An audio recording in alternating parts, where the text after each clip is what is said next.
Good morning everyone. Today I'm doing a get ready with me because it has been such a long time since I've actually sat down and did a get ready with me. If you guys don't know, I had a community poll where I just asked you guys some topics that you guys want to talk about. Today I'm going to be addressing some of those topics, and then if you want to add more topics that you guys are interested in talking about, leave them in the comments down below. I'm going to try to talk while I do my makeup. The first thing I'm going to do is I'm going to add some lotion to my face, since my face is feeling super dry during the winter time. The topic that we're going to be discussing today is called toxic friendships. And I know all of you guys, like sometime in your life, experienced a friend or a toxic friendship or relationship that you guys have been in. You don't really know that you're ever in a toxic friendship or a relationship until I think time goes by, and then you start realizing like, oh wait, something's not normal. Also, I applied the Centella Green Level Safe Sunscreen. Love, love, love the sunscreen. I'm using the Bright Future Sephora concealer, and this is in the color Custard. I really like this concealer because since I only put it in specific spots, it doesn't look like concealer. It's not really heavyweight. This is the extent of my face makeup. So the person who asked me this just said, let's talk about toxic friendships, and I'm not sure what type of relationship or situation that they are in, but I think I have experienced quite a few toxic relationships in my life, and it wasn't until I got older where I realized, wow, you just really don't have time and you just don't need any of that in your life. When I was really young, actually, like junior high, I remember I had this friend. At that time I was like, oh, like we're just best friends, which is why I need to be always by her side. This person would always call me, like constantly every single day would call me and talk to me about their problems, and if I didn't answer the phone, she'd get really upset and say like, you're not there for me. And it was always just me constantly being like, I'm sorry, like I was busy, and I just felt so bad. And here's another thing where you should know if you're in a toxic friendship or relationship is, while I was with this girl, I lost a lot of my friends, like my closest friends that I was friends with since I was like 6 years old. I lost them because they didn't like her. And for me, I was like, why don't you like them? Like, she's so nice, like she's my best friend, like how can you say that? I became so close to this girl and I lost all my friends. I think one clear sign of if you're in like not a healthy relationship is if you're losing some of the closest people that were in your life before this person. Next, I'm using ColourPop Dope Taupe, and I'm gonna put this on my eyebrows. This person was always like very, very, very overly dependent on me. When I was younger, I thought, hey, that's what best friends are for. I'm gonna try to go through like red flags of toxic friendships. One of them is probably, like I said before, if you're losing some of the closest people in your life, if the people around you are telling you like, hey, maybe this person isn't the best choice of friends. There's this phrase which says you are the whole of the people around you. So if you have like 5 friends, usually your personality reflects these 5 people, and so who you surround yourself with is actually extremely important, because you don't want to be growing up being surrounded with people that are just toxic and stressful in your life, because that's kind of the person you'll become, honestly. I think when I was younger, I never thought that you could pick and choose your friends. I always thought, hey, if they're your friends, they're your friends, period, end of story. Like, and you stick with them forever. But as I got older, I think I realized, no, like if you don't want to hang out with this person, or if you just don't vibe with this person, it's okay to kind of distance yourself from them. And I think I learned that in college. I don't think I really learned that in high school. Recently, I got this like $4 Wet n Wild palette. Open this up. Transition shade right here, and I'm just going to place this all over my eye.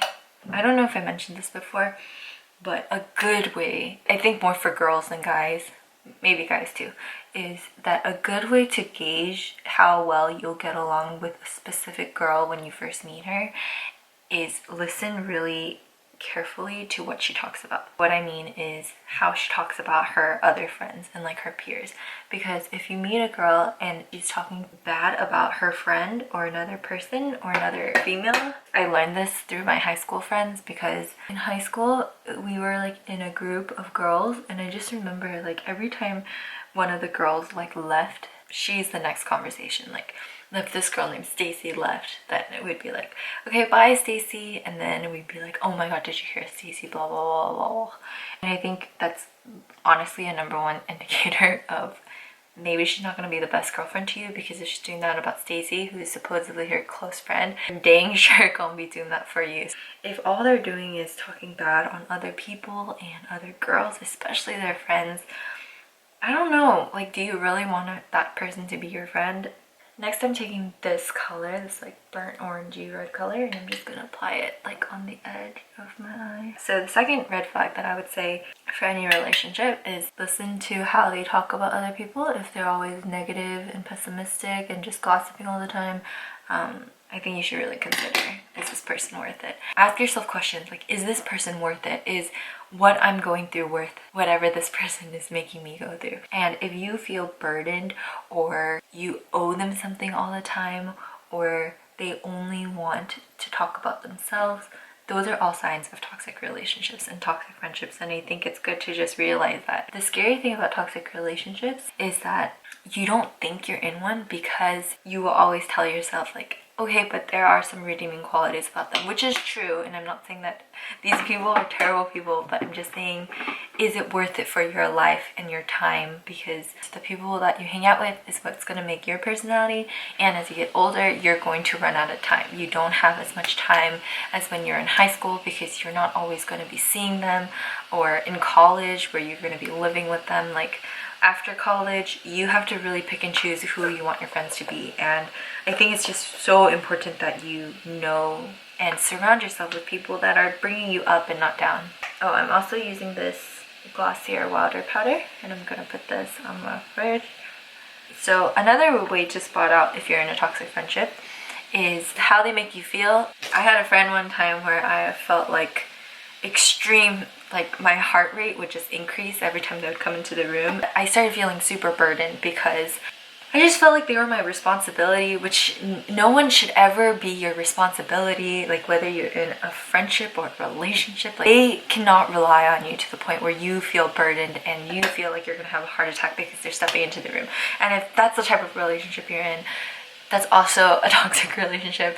If your friend is making you feel like this, try talking to them about it, because I've had instances where I've talked to them and told them like, hey, this is how I'm feeling, like I feel really burdened, and things have changed. So try to talk to them, try to let them hear you out, and if they don't, then I think it's okay to just like move forward with it. I'm gonna use this Kiehl's lip balm, and I'm just gonna put some on my lips because my lips are just so chapped. I had another friend where she was great. Like, I loved her. I knew her for such a long time. The thing is, this person always got into fights with other people. Like, there was always someone that she didn't like, or there was always someone that didn't like her. And for a while, I always just thought, like, how can anyone not like this person? Like, she's just so nice and kind. As I got older and our friendships progressed, I got into a really big fight with her too. And I think that was the tipping point and the realization point of, oh, I understand why people don't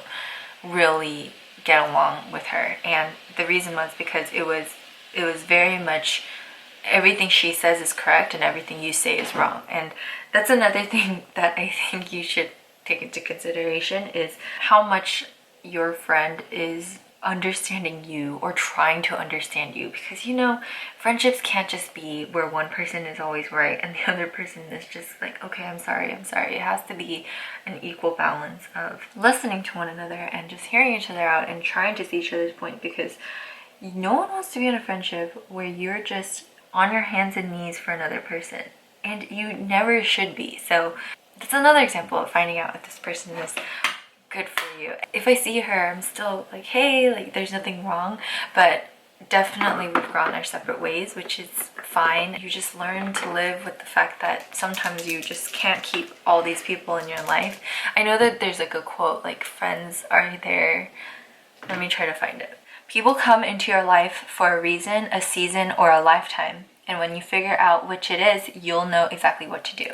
And I think that's so fitting. During certain seasons in your life, you'll have certain people in your life that you're super close to. And the next season of your life, you might not be close to them anymore, which is completely normal. And for me, that was such a hard thing for me to swallow. I'm not as close to my friends that I was in high school, and I'm not that close to certain people in college that I used to be close to. And that's just the way life goes. You really have to pick and choose who you want to invest and who you want to keep for a lifetime, because I definitely have like a pocket of people that I invest in and love, and I know I want them close to my life even when I'm like 50 years old. So I think that's just up to you, which is the reason why having toxic friendships is just not worth your time. Let me quickly put on this eyeliner and I'll be right back. So I put my eyeliner on. Now I'm going to go into mascara. I'm going to take my CoverGirl Lash Blast Waterproof Mascara and I'm going to just curl my eyelashes. If you are in a toxic friendship or a relationship, do your best to either talk to them about it, or if they don't listen, you will find new friends. This person is just in your life for a small period of your time, and I know it's hard, but if it's not benefiting your life, I would say it's okay to let it go. Just know that other doors and other friendships will open with this one closing. Don't think that what you have is permanent. It's not. Nothing's permanent. Everything will always change, including your friends, and that's gonna be throughout your lifetime. Choose wisely who you want your friends to be. Alright guys, so this is my finished makeup look. I hope you guys enjoyed this video. Please let me know what other topics you guys want to talk about. I'll see you guys in the next one.